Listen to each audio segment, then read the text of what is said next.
Thank you so much for taking time to speak with me today. I really do appreciate it. It's my pleasure. Um, my first question, what has all of your orchestrating work for the likes of Hans Zimmer, Alan Silvestri, John Powell, and Mark Mancina taught you that you've applied to your own composing work?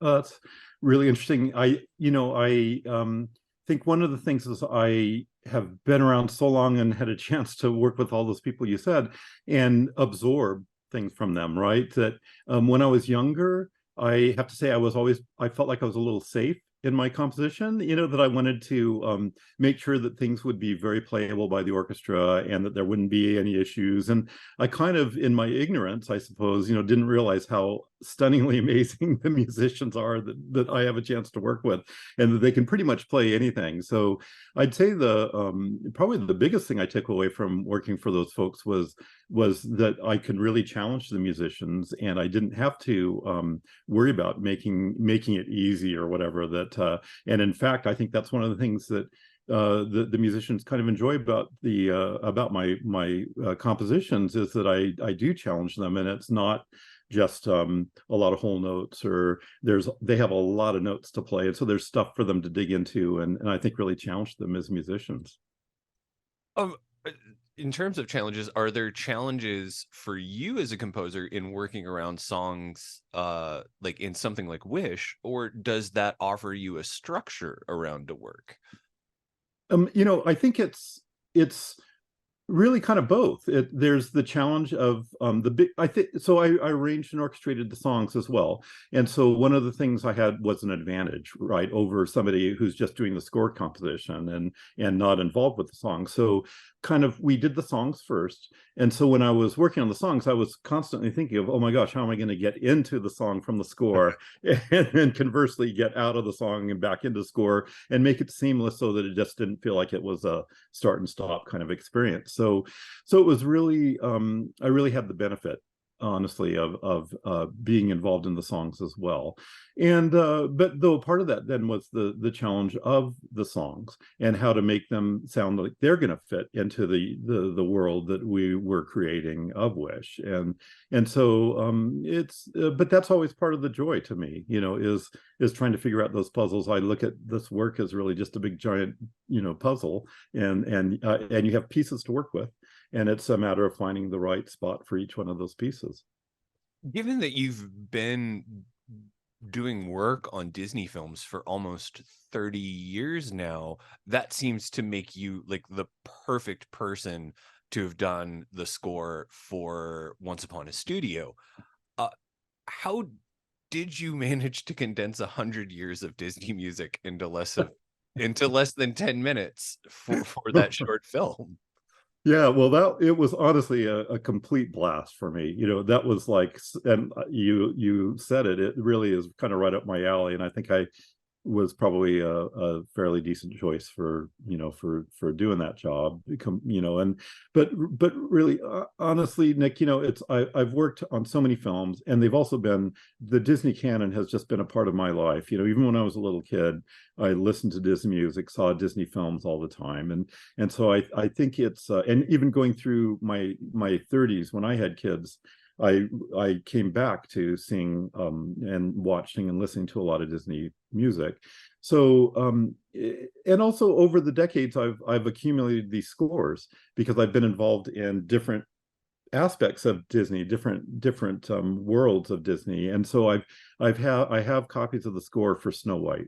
I have copies of the score for Peter Pan. I have copies of the score for, I don't even know how many films. But so at the beginning of Once Upon a Studio, I actually went back through and restudied all those scores and went back trying to remember what the orchestrational techniques were of the different eras and what made the color of those sounds, and it even came down to things like recording, what room to record in would be the best, what orchestra size was going to be the best size of the orchestra to capture as big as it needed to be, but also be able to be intimate in sections, and how much reverb to use on the mix. It's all these kind of things that I really took into account to try to really do right by all of that 100 years of Disney music. Well, that sounds like that's just as much like not just creative, but also sort of like a scholarly like research approach you're going to have to take to do this. Yeah, it honestly was, but it's the kind of thing I love. I still study scores to classical music. I study, other film scores. I just love that. To me, you can never know too much. I mean, you can never know everything. And one of the joys of music is there's always more to learn. There's always more to be exposed to and to figure out. And I still love that. That's a real passion of mine still. Now, one of the appealing things about Wish is that you get to come back and work with Chris Buck again. Were you excited to return to work with him after so many years? Yeah. Well, even to go a little deeper, um, so this is my first major film score that I've ever done, and I've been known as this arranger and orchestrator for my whole career. And so to get hired to be the composer on Wish was just like a stunning miracle. I don't even really know how it all came together and happened. So it was such a shock.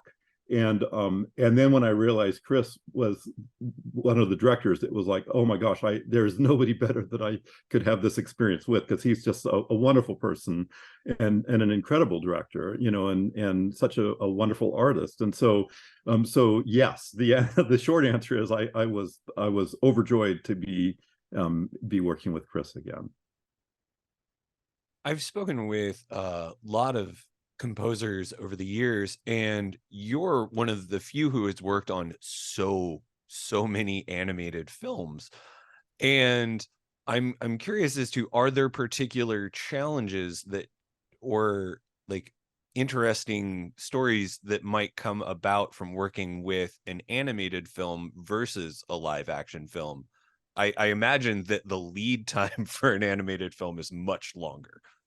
Yeah, I mean, starting there, the one thing about live films is that you can edit right up to the very end, right? And so because of that, as a composer, you're always chasing those edits. And so you're really working up right into the dub even, you don't have, um, you're always on your toes of having to make adjustments. In animated films, you definitely have a longer ramp for sure, and that makes it easier. In this case, on Wish, though, since I was doing the songs, I want to say it was probably about the first 8 to 10 months of being on the film. I was working only on the songs, and so when it came down to it, I still only had 6 weeks to compose the score. And so, and I suppose if I hadn't been doing the songs too, I would have probably had more time. I could have started sooner on the score elements, but again, that's one of the joys of it, is being involved in the whole arc of the story in all ways, is its own reward. And so but so animated films, you have a little bit more time and you're chasing fewer edits at the end of the day. But it's also, I think, a little slightly different approach to composing the score. Live films, the you can maybe coast. It's probably not the polite word or the right word, but you can maybe coast a little bit more in a live score. And because you're going to have to chase edits, you can also do a few more spots where you're just doing ostinato patterns or repeated patterns that you can cut out if you have to, or expand if you need to. And animated films, and especially Wish, I was really trying to not just make it a film of 2023. I was trying to make it a film that really honored this history of 100 years of Disney animation, and because of that, I was trying to make it more, just more classic, I guess, in a sense, classic Disney, with modern elements to it. And so because of that, there's more notes probably that get written, and I'm trying to capture a little bit more, be more specific to what's going on screen, whereas in a live action film, you probably are going to not have to worry about that quite as much. As someone who has done composition for like Disney songs, what were some of the prior Disney songs that may have influenced you when you were even younger? Oh my gosh, you know, going way back to the beginning, I was 7 years old when the original Jungle Book came out. And I kind of vaguely remember my parents told me, you know, a lot, that I just went around the house for months afterwards singing the bare necessities, you know. And so that was one that I suppose you could say really influenced me. I have been so fortunate to work on so many Disney films over my career, that starting with essentially Tarzan was really the first one I really was deeply involved in, and where I did all the songs, arranged all the songs, and with Phil Collins, and then also did the score, all the orchestration of the entire score. So obviously those songs from there on influenced me, just because I was working on them and kind of figuring out what my approach was going to be on them. But you know, Alan Menken songs, you know, in the Renaissance had a huge, you know, influence on me too. My kids were kids then, and so I, you know, Beauty and the Beast and Aladdin and all those films, you know, were on kind of nonstop loop, you know, when in that period, in that era. So, and then also I've always listened to a lot of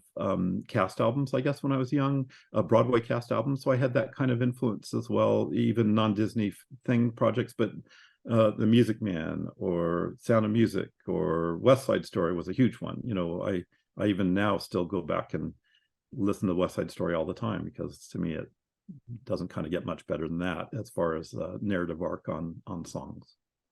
The West Side Story like makes so much sense for someone who is worked on so many different films, such as yourself, just like because of the nature of there are so many different musical genres within, you know, that one show.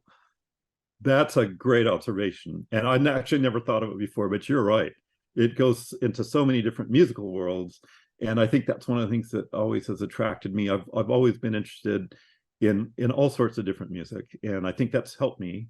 And again, as we spoke earlier, I think that it never hurts you to know more, you know, or to be exposed to more. And so, and I suppose if you look at my Disney work, um, I've been in a lot of different cultures and worlds over the films I've had the joy to work on. And so yeah, never thought about that before, Nick. That's great. Well, I mean, I have to imagine you're very excited for Wish to be coming out. It is the big animated holiday movie of the season. Are there any other projects that you have currently in the works that you can speak of, or do you have to keep them under the hat at this point? There's a couple I probably shouldn't mention, but there's one I think I probably can. And I've been working for 4 years or so already on the live action remake of Snow White. And so arranging and orchestrating and co-producing the songs on that. And so that's is one of the things I'm going to be going back to at some point. You know, I suppose it's sometime next year that'll fire up again, but that's still on my plate. Got a couple of other things that are still going, and yeah. Wonderful. Mr. Metzger, I want to thank you so much for taking time out of your Saturday to speak to me. This has been a real delight, and I hope you have a good rest of your day.